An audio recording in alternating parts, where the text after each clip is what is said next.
주님의 숲교회 새벽기도에 오신 여러분들을 축복합니다.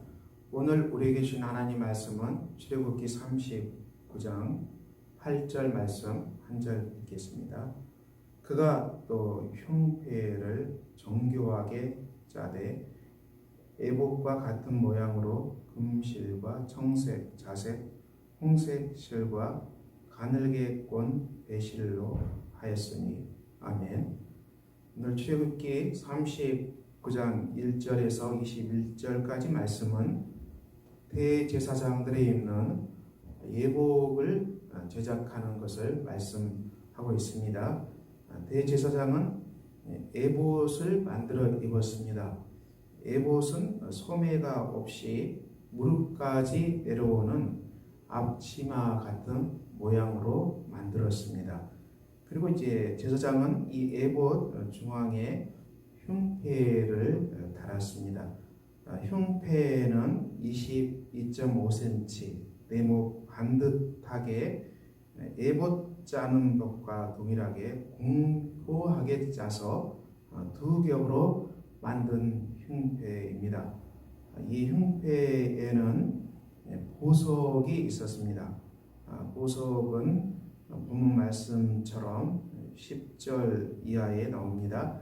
그것에 4줄 보석을 물렸으니 홍보석, 황옥, 녹주옥 이 첫 줄, 둘째 줄은 성류석, 남보석, 홍만호, 셋째 줄은 호박, 백만호, 자수정, 넷째 줄은 녹보석, 호만호, 백옥이라 다 금태에 물렸으니 이 보석들은 이스라엘 아들들의 이름, 그들의 이름대로 12이라 도장을 새김같이 그 12지파의 각 이름을 새겼으며 이스라엘 12지파의 이름을 상징하는 이 보석 12개를 이제 가슴에 품고 하나님께 나갔습니다.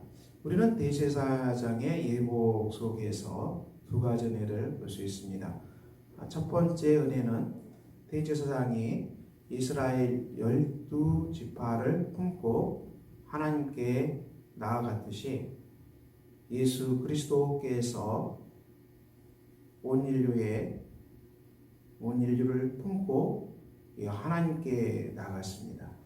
저와 여러분의 모든 죄를 다 담당하시고 죄를 용서하시고 하나님께 나아가신 예수 그리스도이십니다. 영원한 대제사장이시 바로 예수 그리스도십니다. 예수 그리스도께서는 지금도 저와 여러분을 위해서 하나님 우편에서 기도하십니다. 로마서 8장 34절 누가 정죄하리요 죽으실 뿐 아니라 다시 살아나신 이는 그리스도 예수시니 그런 하나님 우편에 계신 자요 우리를 위하여 간구하시는 자신이라. 누가 정죄하리요? 아무도 우리를 정죄할 수 없습니다.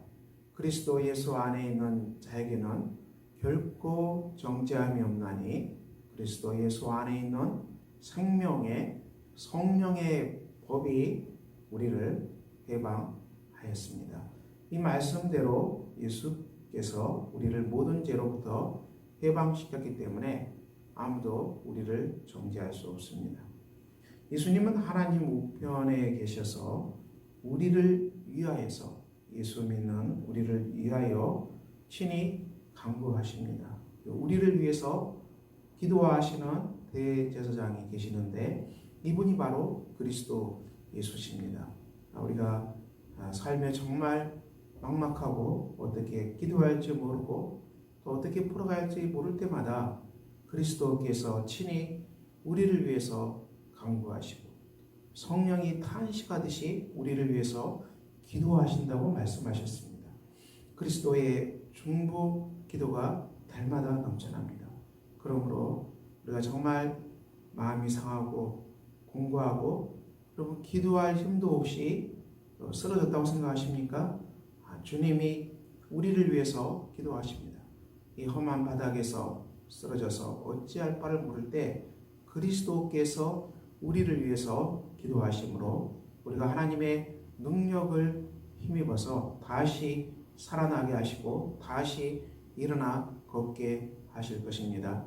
그러므로 우리가 삶의 현장에서 지치고 쓰러지고 공고한 일로 말미암아 환난을 당할 때 우리가 정말 누구한테도 우리 사정을 얘기할 수 없다고 생각되십니까? 그렇다면 우리의 모든 사정을 품고 하나님께 나가시는 예수 그리스도를 바라보시기 바랍니다.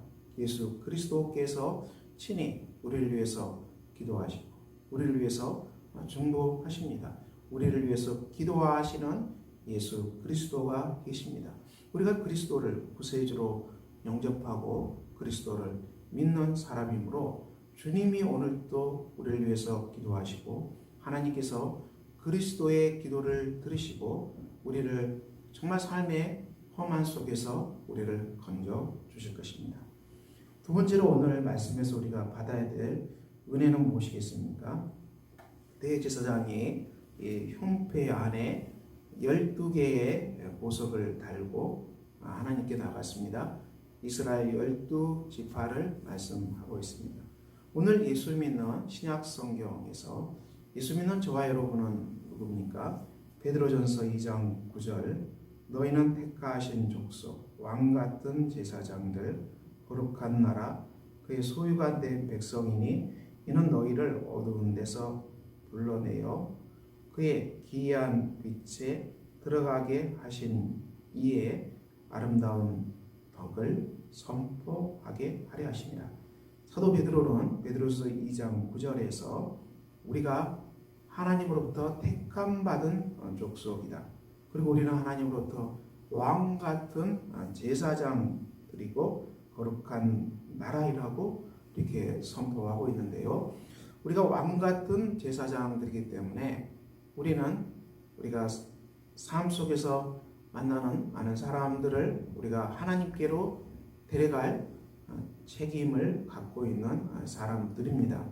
그래서 삶 현장에서 우리는 많은 사람을 만나게 될 것입니다. 대제사장이 이스라엘 12지파를 품고 하나님께 나아갔습니다. 신약 성경에서 예수 믿는 저와 여러분은 오늘 사도 베드로의 말씀처럼 왕 같은 제사장들입니다. 그러므로 우리가 삶의 현장에서 만나는 많은 사람들을 하나님께 인도해야 될 책임을 갖고 있습니다. 여러분의 삶의 현장에서 여러분이 만나는 사람들을 우리가 사랑의 눈으로 보시기 바랍니다. 가난한 사람들, 질병에 걸린 사람들, 우울증에 걸린 사람들, 마음이 상하는 사람들, 인생의 수많은 공고와 환난으로 어려움 당한 수많은 사람들을 볼 수 있습니다. 예루살렘에서 여리고로 내려가다가 이 강도 맞은 거반 죽게 된 사람들이 주위에 많이 있습니다. 그런 사람들이 많이 있습니다. 거의 죽어가는 사람들이 많이 있습니다. 우리는 그 사람들을 하나님께 데리고 가야 될 책임을 가지고 있는 사람들입니다. 우리가 그것은 빛과 소금으로 우리가 그들 앞에 서는 것입니다. 물론 이 시대가 너무 악하기 때문에 그리스도인들을 조롱하고 목사를 조롱하고 또 엔티 그리스도, 그래서 무조건 기독교를 반대하고 이런 악한 여론을 조성하는 그런 사람들도 많이 있습니다. 그렇지만 우리가 그런 비난의 메시지에 눌릴 필요가 없습니다. 한국 땅에도 수많은 크리스찬이 있습니다. 물론 이 모든 사람들이 신실하고 하나님의 정의를 따라서 사랑을 따라서 빛과 소금으로 온전하게 살아간다면 이 나라가 혁명이 일어나겠지요. 그렇지만 우리가 그런 것을 온전하게 순종할 수 있는 그런 성숙한 수준에 이르지 못하기 때문에, 그리고 더 나아가서 교회에 나온다고 하는 사람들이 예수님을 정말 모르고 그리스도의 제자로 살지 못하고 단지 교회에 와서 몸만 딛고 다른 목적, 사업 목적, 정치 목적, 다른 딴 목적으로 교회를 나오는 사람들도 있습니다. 이들이 이들이 기독교의 목치를 하는 일도 일어납니다.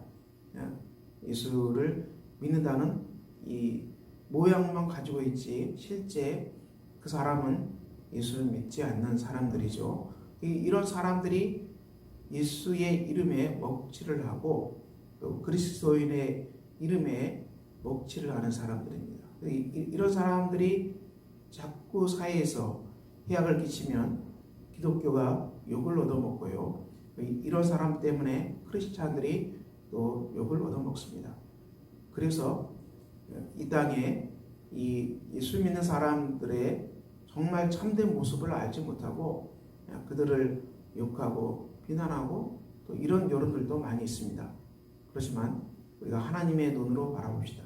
이 땅에 수많은 크리스찬이 있지만은 그렇게 몸만 교회에 와 있고 전혀 예수 믿지 않는 사람도 분명히 있습니다. 없다고 부인할 수 없습니다.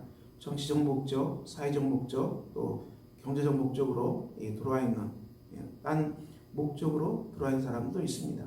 그런 사람 때문에 교회가 욕을 얻어먹고 크리스찬이 욕을 얻어먹습니다. 그럼에도 불구하고 이 땅에 신실한 크리스찬은 참으로 많이 있습니다. 이 땅에 참으로 빛과 소금으로 살아가는 크리스찬들도 참으로 많이 있습니다. 우리가 인터넷 뉴스 가끔 이제 목사라는 이름으로 아주 악한 일을 한 사람도 있지 않겠습니까? 그래서 그런 사람들이 목사가 아니죠. 거짓 목사고 사입이고 그리고 이 사람들은 거짓 선지자죠. 이 이름만 목사라는 이름을 가지고 있지 요한계시록에서 말한 것처럼 그들은 거짓 선지자요 하나님의 심판을 받을 수밖에 없습니다. 그러므로 우리가 그렇게 기독교에 먹칠을 하고 이름만 목사, 이름만 크리스찬 이런 이름으로 사회에 온갖 해를 가해서 목사의 이름에 크리스찬의 이름에 먹칠을 하는 이런 사람들 때문에 우리가 위축될 필요는 없습니다. 하나님이 다 정리하실 것입니다. 그러므로 우리는 그런 여론, 사회 신문, 뉴스에 결코 기가 죽지 마시고요. 우리는 하나님 앞에서 신실하게 살아왔고요. 저와 여러분이 하나님 앞에서 빛과 소금으로 살아가면 됩니다. 그러므로 크리스찬의 하나님 말씀하신 대로 빛과 소금으로 우리가 세상에 환난당하는 수많은 사람들을 찾아가서 하나님의 사랑을 전파하고 구제하고 이 역할을 동일하게 똑같이 우리가 감당하는 것입니다. 우리는 하나님께서 알아주시고 공의와 정의에 하나님께서 이 땅을 통치하시기 때문에 그 하나님 앞에서 살아가는 사람들이고 그 하나님 앞에서 우리의 삶을 평가받게 될 것입니다. 그러므로 우리는 사회 뉴스가 만드는 온갖 정말 쓰레기 같은 그런 것에 정말 절대 놀라지 마시고 우리는 하나님 앞에서 왕 같은 제사장입니다. 우리는 하나님 앞에서 왕 같은 제사장들입니다. 그러므로 우리는 하나님 우리에게 맡겨주신 임무를 그대로 수행하면 됩니다. 하나님이 주관하시기 때문에 하나님은 여전히 이 하나님의 신부가 되는 교회, 하나님의 신부가 되는 그리스도인들과 함께 하십니다. 교회와 함께 하십니다. 그리고 하나님은 여전히 이 땅에서 죽어가는 사람들, 환난당하는 사람들 이들을 찾아가서 오늘도 하나님은 그 환난당하는 수많은 사람들을 구원하기를 원하십니다. 구원하시기를 기뻐하십니다. 그러므로 저와 여러분이 그 사명을 온전히 감당하고 오늘도 예수 그리스도 안에서 빛과 소금으로 온 땅을 향해서 나아갑시다. 왕같은 제사장의 직분을 감당합시다. 하나님께서 여러분이 만나게 하는 수많은 사람들, 환난하고 환난받는 이 수많은 사람들이 여러분이 빛과 소금으로 온전하게 순종하고 나갈 때 하나님은 정말 기쁨과 사랑으로 여러분을 품으시고 또 하나님의 집에서 감사로 살아가게 하는 복된 은혜를 우리 하나님께서 베풀어 주실 것입니다. 자, 우리 이 말씀 붙잡고 같이 기도하겠습니다. 사랑의 아버지 하나님, 오늘도 우리가 주님의 숙회 안에서 예배드립니다. 하나님께서 우리를 왕같은 제사장으로 부르셨습니다. 예수 그리스도의 은혜로 우리가 하나님의 사랑을 입고 살아갑니다. 우리의 삶 가운데서 우리를 위해서 기도하시고 우리에게 지혜를 주시고 총명을 주시고 우리에게 자원을 공급하시는 하나님을 의지해서 우리가 하나님 말씀에 순종해서 우리가 삶에 처한 어떤 어려움 속에도 일어날 수 있는 복된 하루가 되게 해주시기를 기도합니다. 그래서 우리가 왕같은 제사장으로 살아가는 은혜를 더하여 주시기를 기도합니다. 우리도 예수님 안에서 하나님 주신 빛과 소금으로 일어나서 그리고 세상에서 죽어가는 수많은 사람들을 향해서 우리가 빛과 소금의 온전한 역할을 감당해서 이 땅에 죽어가는 많은 사람들을 하나님께 데려오는 복된 사명을 감당할 수 있도록 우리 하나님 인도하여 주시옵소서. 예수 그리스도 이름으로 기도합니다. 아멘.